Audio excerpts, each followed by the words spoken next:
May we rethink again, me included, about how we see life, how we take life. We don't own anything. We can only love. We can only be open. The secrets, the education that will go down to be buried with such people, having had dreams. Today it could be me, it could be you. Let us just love each other.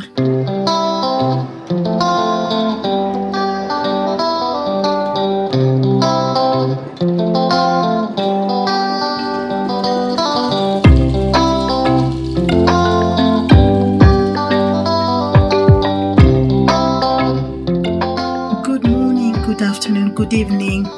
How are we all doing? I welcome you to Carol Kioi Moments, whereby we discuss about life conversations. We discuss about the journeys of our lives in different forms because we believe life is a journey. Walk in it. It's true.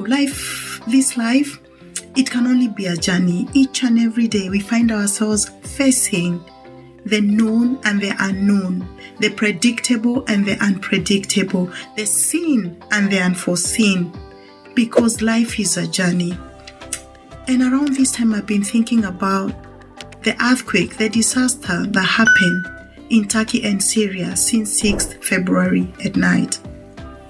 And I've just been thinking about it. It's so emotional and hard even to watch the entire news about it. I know I take breaks. Yes, my heart really wants to know about it, and my heart wants to even get to know what is happening every other time, every other day.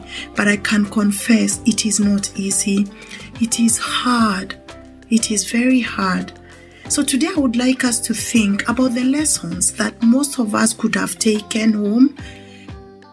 Share with us in your comments. By the way, remember to subscribe in Carol Kioi Moments.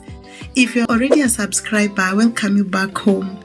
Share our videos with other people so that we can be known out there.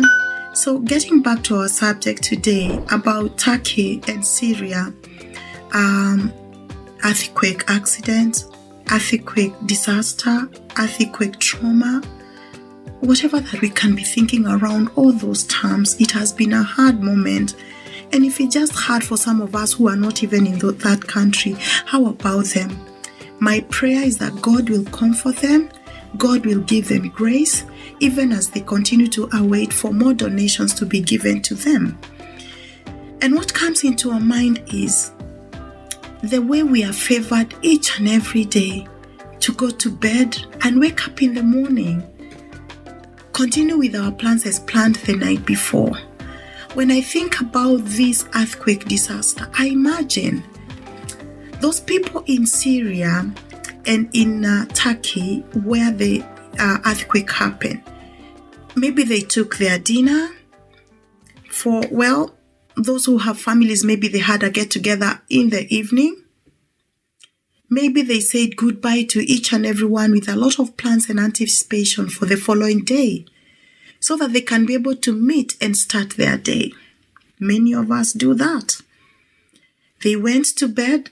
The children maybe said bye to their parents. The parents said bye, maybe with a little hug here and there, with a kiss here and there. And they were ready to go to sleep. They went, ready to wake up in the morning. But you know what? Disaster happened at night. An earthquake happened. It ripped and tore their country through the cracks of an earthquake. The buildings came tumbling down when they are in there without an alert, with all their dreams and all that they have been planning, with all their secrets, the known, the unknown, the plans, the wealth in that country.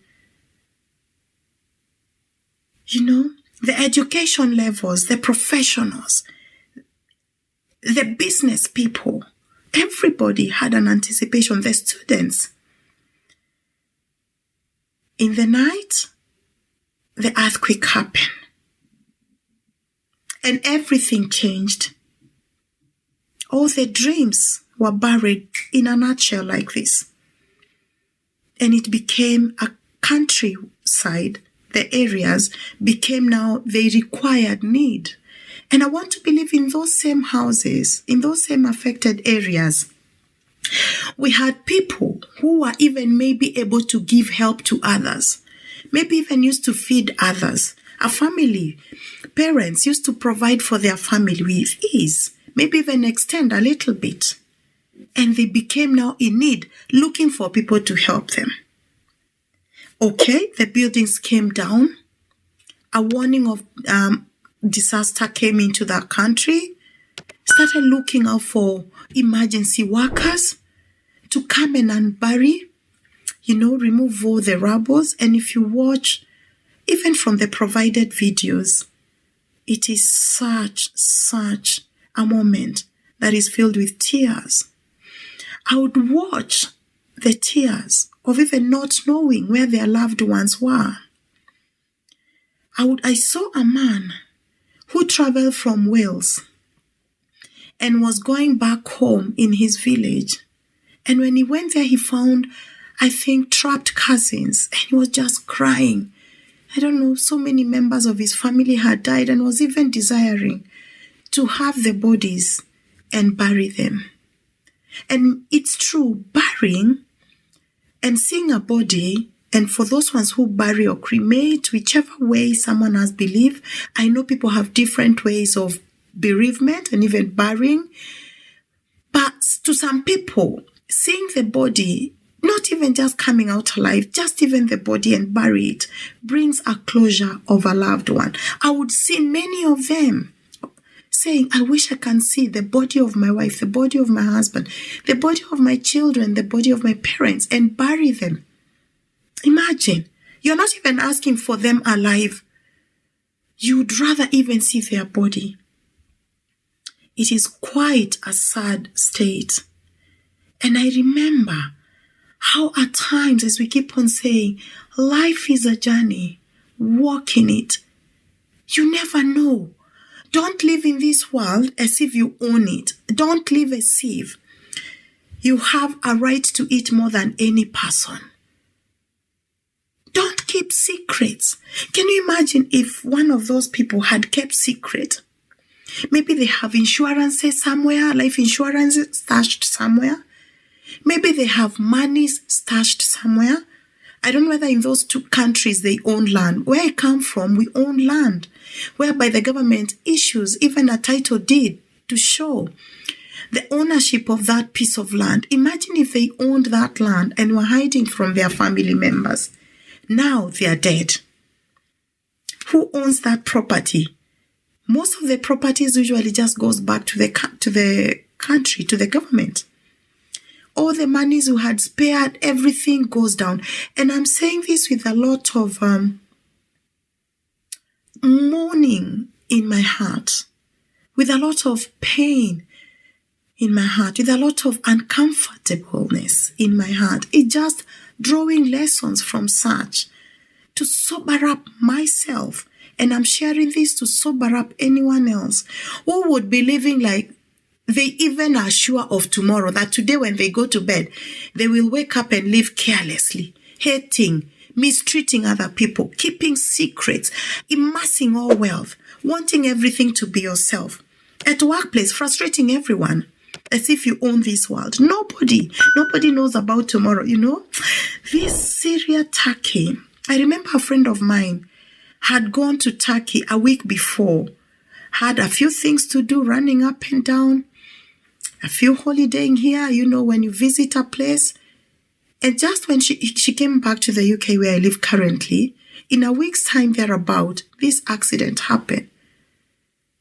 So it's something even to just thank God that just when you exit is when maybe things happen. I'm not sure whether she went that part of the country, but what I mean is we should look at life as today, this second, actually, only this second that we are in is the second that I can say this second, not even the next minute. You never know what is going to happen. So can we just love each other? Can we just be good to our people? Can we just be good to people that we live with, to people who are close to us, to people that we work with? Because in the next minute, you don't know what is going to happen. Even that bed where you're going to, in that big house, in that well catered for house, you can crumble down like this and you become a destitute. The story that moved my heart is the story of that newborn baby. I think it was on the third day, whereby they rescued a newborn baby. Yeah. And this newborn baby, after the mother, I think the siblings, the dad I think was found later, but after they were rescued dead, the baby is the one who was rescued last. And it's even those rescuers who cut the umbilical cord. And the baby was still surviving, the baby was still breathing, the baby was still alive. You can imagine all the bleeding that takes place when the cord is still connected. I don't know. Even with all the knowledge, I think God wanted to humble me. I'm a trained midwife. So just thinking about how it's important to try and disconnect a cord of a newborn. You need to disconnect that cord and cut it as quickly as possible to reduce all the gush of the blood, which at times brings a lot of brain damage to the baby. The yellowness, that is the jaundice that happens, we can also bring a lot of brain damage and excitement to the brain and very many conditions that happen. And that baby, from the look of it, is a term baby. It's a baby who was due to be born.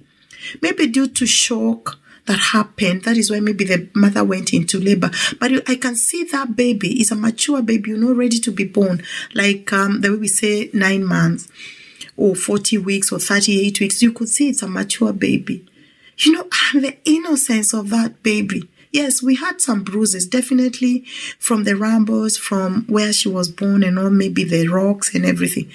But I looked at the peace that baby was having, just quiet there. The rescuer just running with that baby, having been saved and alive. And I thought, even to an ignorant person, my God, it's only a superhuman being, a super being, that can be able to sustain such a baby. My prayer this time, I hope the journalists will one day bring the story of that baby. It's a story that I'm interested to see the miracles that happen and what happens after that. And also to see who God is to me, honestly. I'm a Christian, I'm a believer of God. All the knowledge is washed down. It can only be God. I don't know what you believe in. I don't know what you can come to that. And today, being even on a 10th day, every day, the 3rd, the 4th, the 5th, without even water, without even maybe proper oxygen, I don't know. People are still being rescued. Can you imagine today on the 10th day, a teenager was rescued alive, a 17-year-old. I don't know. Honestly, to me, it can only be God, nothing else. Even in my dwindleness, in faith, even when I think I am failing to believe there is a God, not in this one. Even in the discouragement of this world, even in the feeling discouraged and unfaithful to God and everything, God is faithful, and God has a life. Our life is in His palms. He knows when we will be born and when we will die. And that is why such a baby came out alive. I'm looking at all the big houses. When those buildings were falling, I would feel the pain, the investment and everything. And now those people are living in tent, and I can tell they're in winter because you could see 3 degrees, 5 degrees cold, So now they are all in tents. Remember, a tent also has more even. It brings in cold more. So they are more cold. You can see water. I think it was raining as well. Oh God, you would see the wetness on the ground. They are even trying to light fire on the streets near their tents. They are now asking for water donation, warm clothes donation, food, everything. Oh my God, I can only say, God, other than you, who takes me to bed and wakes me up, nobody else. I'm humbled, and my cry is that they will get help, people of goodwill, countries, donations, This is a time for World Health Organizations, Red Cross, all humanitarian workers and humanitarian organizations to help these needy people. I don't know what lessons you have gathered from this. Just seeing those babies, seeing the people coming out of those rubbles alive. The needs in that country, going to bed just like me and you and any other person, and waking up as needy. May we rethink again, me included, about how we see life, how we take life. We don't own anything. We can only love. We can only be open. The secrets, the education that will go down to be buried with such people, having had dreams. Today it could be me, it could be you. Let us just love each other. Let us just continue to inspire each other, to motivate each other, to be good to each other. All these secrets are of no need. Mistreating people, feeling like you own this world. Nobody owns this world. My heart today goes to Syria and Turkey citizens. May God bless them. May God just give them comfort and peace, even to see yet another day as they await more donations to go on in their country. And those ones who are leaving, may we draw lessons. Drop a comment in the comment section. What have you learned about it?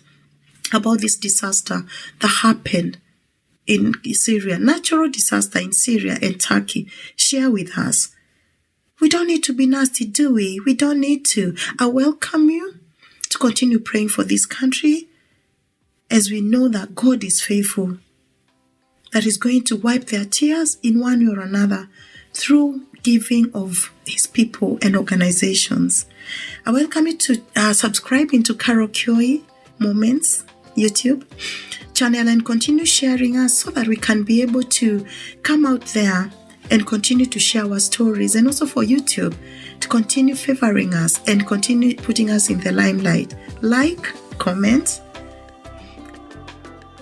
continue turning on your notifications so that you do not miss any video that we share. And I wish you have a good time, and may we continue to be good to one another, actually good to ourselves as well. Bye for now. Bye-bye. See you then. Bye.